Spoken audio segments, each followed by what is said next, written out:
ಪಡೆಯೋಣ. ಸೊ ಮಾಜಿ ಸೈನಿಕರ ಒಂದು ವರ್ಗಾವಣೆ ಯಾವ ರೀತಿಯಾಗಿ ಮಾಡಲಾಗುತ್ತೆ. ಸೊ ಮಾಜಿ ಸೈನಿಕರಂದರೆ ಮೊದಲು ಸೇನೆಯಲ್ಲಿದ್ದು ಅವರು ರೀಸೆಂಟಾಗಿ ಕರ್ನಾಟಕ ರಾಜ್ಯ ಸರ್ಕಾರಿ ನೌಕರರ ಒಂದು ಸೇವೆಗೆ ಸೇರಿರುವಂಥವರು. ಸೊ ಅಂಥ ಒಂದು ಪ್ರಕರಣಗಳಲ್ಲಿ ಇಂಟರ್ ಡಿಸ್ಟ್ರಿಕ್ಟ್ ಟ್ರಾನ್ಸ್ಫರನ್ನು ನೀಡೋದಕ್ಕೆ ಯಾವ ರೀತಿಯಾದಂಥ ಮಾರ್ಗಸೂಚಿಗಳಿದೆ ಮತ್ತು ಯಾವ ರೀತಿಯಾದಂಥ ನಿಯಮಗಳನ್ನು ಪಾಲಿಸಲಾಗುತ್ತದೆ, ಈ ಒಂದು ವಿಷಯಕ್ಕೆ ಸಂಬಂಧಿಸಿದಂತೆ ಇವತ್ತಿನ ಒಂದು ವಿಡಿಯೋದಲ್ಲಿ ನಾವು ಡಿಸ್ಕಸ್ ಮಾಡೋಣ. ಸೊ ಹಾಗಾಗಿ ವಿಡಿಯೋನ ಕೊನೆವರೆಗೂ ನೋಡಿ. ಆ್ಯಂಡ್ ಚಾನಲ್ನ ಇನ್ನೂ ಸಬ್ಸ್ಕ್ರೈಬ್ ಆಗಿಲ್ಲ ಅಂದರೆ ದಯವಿಟ್ಟು ಸಬ್ಸ್ಕ್ರೈಬ್ ಮಾಡ್ಕೊಳ್ಳಿ. ಸರ್ಕಾರಿ ನೌಕರರು ಮತ್ತು ಪಿಂಚಣಿದಾರರಿಗೆ ಉಪಯುಕ್ತವಾಗಿರುವಂಥ ಮಾಹಿತಿಯನ್ನು ನಾವು ಡೇ ಟು ಡೇ ಕೊಡ್ತಾ ಇರ್ತೇವೆ. ಆಲ್ರೈಟ್, ಸೊ ಇಲ್ಲಿ ನೀವು ನೋಡ್ತಾ ಇರುವಂಥದ್ದು ಮಾಜಿ ಸೈನಿಕರ ಸರ್ಕಾರಿ ನೌಕರರ ವರ್ಗಾವಣೆ ನಿಯಮಾವಳಿಗಳು. ಕರ್ನಾಟಕ ಸರ್ಕಾರಿ ಸೇವೆಗಳಲ್ಲಿರುವ ಮಾಜಿ ಸೈನಿಕರಿಗೆ ವರ್ಗಾವಣೆ ಯಾವ ರೀತಿಯಾಗಿ ನೀಡಲಾಗುತ್ತದೆ ಅಂತ. ಸೊ ಮೊಟ್ಟ ಮೊದಲನೇದಾಗಿ ಮಾಜಿ ಸೈನಿಕರಿಗೆ ಆದ್ಯತೆ ಯಾವ ರೀತಿಯಾಗಿ ನೀಡುತ್ತಾರೆ ಅಂತ ನೀವು ನೋಡಿದ್ರೆ, ದೇಶ ಸೇವೆ ಸಲ್ಲಿಸಿ ಸರ್ಕಾರ ಸೇವೆಗೆ ಸೇರಿದ ಮಾಜಿ ಸೈನಿಕರಿಗೆ ಕರ್ನಾಟಕ ಸರ್ಕಾರವು ವಿಶೇಷ ಗೌರವವನ್ನು ನೀಡುತ್ತದೆ. ಆಡಳಿತಾತ್ಮಕ ನಿಯಮಗಳ ಪ್ರಕಾರ ಮಾಜಿ ಸೈನಿಕರಿಗೆ ಅವರ ಸೇವಾ ಹಿನ್ನೆಲೆ ಮತ್ತು ವಿಶೇಷ ಪರಿಸ್ಥಿತಿಗಳನ್ನು ಪರಿಗಣಿಸಿ ವರ್ಗಾವಣೆ ಸಂದರ್ಭದಲ್ಲಿ ಸೂಕ್ತ ಆದ್ಯತೆಯನ್ನು ನೀಡಲು ಅವಕಾಶವನ್ನು ಕಲ್ಪಿಸಿಕೊಡಲಾಗಿದೆ. ಹಾಗಾದರೆ ಸಾಮಾನ್ಯ ವರ್ಗಾವಣೆಯ ಒಂದು ನಿಯಮಗಳು ಯಾವ ರೀತಿಯಾಗಿ ಫಾಲೋ ಮಾಡಲಾಗುತ್ತದೆ ಅಂತ ನೀವು ನೋಡಿದ್ರೆ, ಸಾಮಾನ್ಯ ವರ್ಗಾವಣೆ ನಿಯಮಗಳು ಟೆನ್ಯೂರ್ ಅಂತ ನಾವು ಕರಿತೀವಿ. ಎಲ್ಲ ನೌಕರರಂತೆ ಮಾಜಿ ಸೈನಿಕರಿಗೂ ಕೂಡ ಸರ್ಕಾರದ ವರ್ಗಾವಣೆ ನಿಯಮಗಳು ಅನ್ವಯವಾಗುತ್ತದೆ.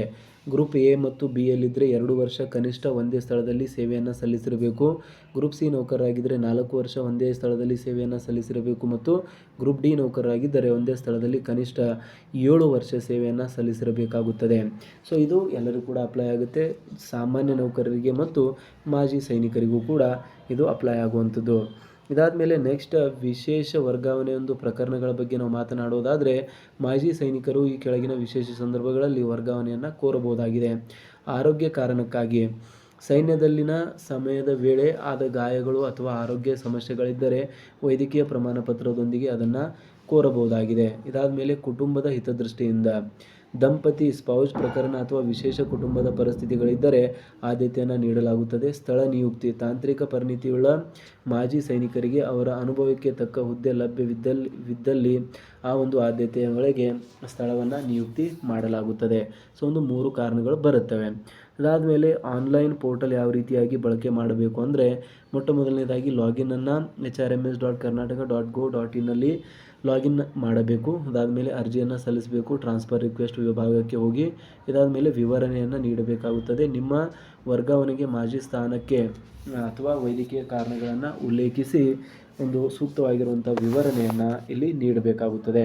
ಇದಾದಮೇಲೆ ಅಗತ್ಯ ಇರುವಂಥ ದಾಖಲಾತಿಗಳ ಬಗ್ಗೆ ನಾವು ಮಾತನಾಡೋದಾದರೆ, ಅರ್ಜಿ ಸಲ್ಲಿಸುವಾಗ ಈ ಕೆಳಗಿನ ದಾಖಲೆಗಳನ್ನು ಅಪ್ಲೋಡ್ ಮಾಡಬೇಕು. ಡಿಸ್ಚಾರ್ಜ್ ಪುಸ್ತಕ, ಡಿಸ್ಚಾರ್ಜ್ ಬುಕ್ ಮಾಜಿ ಸೈನಿಕರ ದೃಢೀಕರಣದ ಒಂದು ಪ್ರಮುಖ ದಾಖಲೆಯಾಗಿದೆ. ದಟ್ ಈಸ್ ಡಿಸ್ಚಾರ್ಜ್ ಬುಕ್ ಅಂತ ಕರಿತೀವಿ. ಸೊ ಇದಾದಮೇಲೆ ವೈದ್ಯಕೀಯ ಪ್ರಮಾಣ ಪತ್ರ, ಆರೋಗ್ಯ ಸಂಬಂಧಿತ ವರ್ಗಾವಣೆ ಇದ್ದಲ್ಲಿ ವೈದ್ಯಕೀಯ ಪ್ರಮಾಣ ಪತ್ರವನ್ನು ನೀಡಬೇಕು. ನೆಕ್ಸ್ಟ್ ಬಂದ್ಬಿಟ್ಟು ಗುರುತಿನ ಚೀಟಿ, ಪ್ರಸ್ತುತ ನೌಕರರ ಒಂದು ವಿವರಗಳನ್ನು ಇದರಲ್ಲಿ ನೀಡಲಾಗುತ್ತದೆ. ಸೊ ಇದಾದಮೇಲೆ ನೆಕ್ಸ್ಟ್ ಪಾಯಿಂಟ್ ಬಂದುಬಿಟ್ಟು ಪರಿಶೀಲನಾ ಹಂತಗಳು. ಸೊ ಪರಿಶೀಲನಾ ಹಂತಗಳ ಬಗ್ಗೆ ನೀವು ನೋಡೋದಾದರೆ, ಇದರಲ್ಲಿ ಮೊಟ್ಟ ಮೊದಲನೇದು DDO ಪರಿಶೀಲನೆ ಆಗುತ್ತೆ. ಅರ್ಜಿದಾರರ ಮೂಲ ಕಚೇರಿ ಮುಖ್ಯಸ್ಥರ ಒಂದು ಪರಿಶೀಲನೆ ಮಾಡುತ್ತಾರೆ. ಇದಾದ ಮೇಲೆ ಜಿಲ್ಲಾ ಮಟ್ಟ ಹುದ್ದೆ ಲಭ್ಯತೆ ಮತ್ತು ಸೇವಾ ವಿವರಗಳ ಒಂದು ತಪಾಸಣೆಯನ್ನು ಮಾಡಲಾಗುತ್ತೆ. ಅದಾದಮೇಲೆ ಅಂತಿಮ ಒಂದು ನಿರ್ಧಾರ, ಸಕ್ಷಮ ಪ್ರಾಧಿಕಾರದ ಒಂದು ಅನುಮೋದನೆಯನ್ನು ಪಡೆದು ಅಂತಿಮ ನಿರ್ಧಾರವನ್ನು ಇಲ್ಲಿ ಮಾಡಲಾಗುತ್ತದೆ. ಸೊ ನೆಕ್ಸ್ಟ್ ಗಮನಿಸಬೇಕಾದ ಒಂದು ಅಂಶಗಳ ಬಗ್ಗೆ ನಾವು ಮಾತನಾಡೋದಾದರೆ, ವರ್ಗಾವಣೆಯು ಒಟ್ಟು ವೃಂದ ಬಲದ 6% ಮಿತಿಗೆ ಒಳಪಟ್ಟಿರುತ್ತದೆ. ಖಾಲಿ ಹುದ್ದೆಗಳ ಲಭ್ಯತೆಯ ಮೇಲೆ ವರ್ಗಾವಣೆಯನ್ನು ನೀಡಲಾಗುತ್ತದೆ ಮತ್ತು ಆಡಳಿತಾತ್ಮಕ ಹಿತದೃಷ್ಟಿಯಿಂದ ಸರ್ಕಾರ ಯಾವುದೇ ಸಮಯದಲ್ಲಿ ವರ್ಗಾವಣೆ ಮಾಡುವ ಅಧಿಕಾರವನ್ನು ಹೊಂದಿರುತ್ತದೆ. ಸೊ ಹೀಗಾಗಿ ಈ ಒಂದಿಷ್ಟು ಮಾಹಿತಿಗಳನ್ನು ಇಲ್ಲಿ ನೀವು ಗಮನಿಸಬೇಕಾಗುತ್ತದೆ.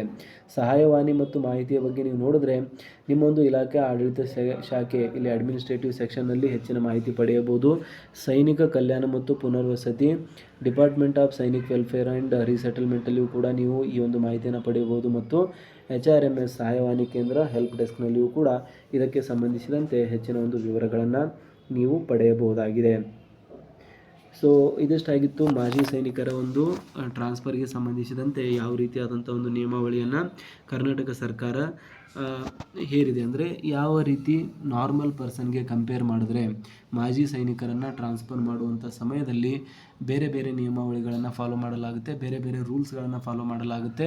ಆ್ಯಂಡ್ ಅದು ಡಿಫ್ರೆಂಟ್ ಆಗಿರುತ್ತೆ. ಪ್ರೆಸೆಂಟ್ ಆಗಿರುವಂಥ ಒಂದು ನಿಯಮಾವಳಿಗೆ ಕಂಪೇರ್ ಮಾಡಿದ್ರೆ ಮಾಜಿ ಸೈನಿಕರ ಒಂದು ನಿಯಮಾವಳಿಗೆ ಅದು ಕಂಪ್ಲೀಟಾಗಿ ಡಿಫ್ರೆಂಟ್ ಆಗಿರುವಂಥ ಒಂದು ರೂಲ್ಸ್ಗಳಿರುತ್ತೆ. ಸೊ ಹಾಗಾಗಿ ಆ ಒಂದು ಎಲ್ಲ ಪಾಯಿಂಟ್ಸ್ಗಳನ್ನು ಇವತ್ತಿನ ಒಂದು ವಿಡಿಯೋದಲ್ಲಿ ಕವರ್ ಮಾಡೋಕ್ಕೆ ನಾವು ಪ್ರಯತ್ನವನ್ನು ಮಾಡಿದ್ದೇವೆ.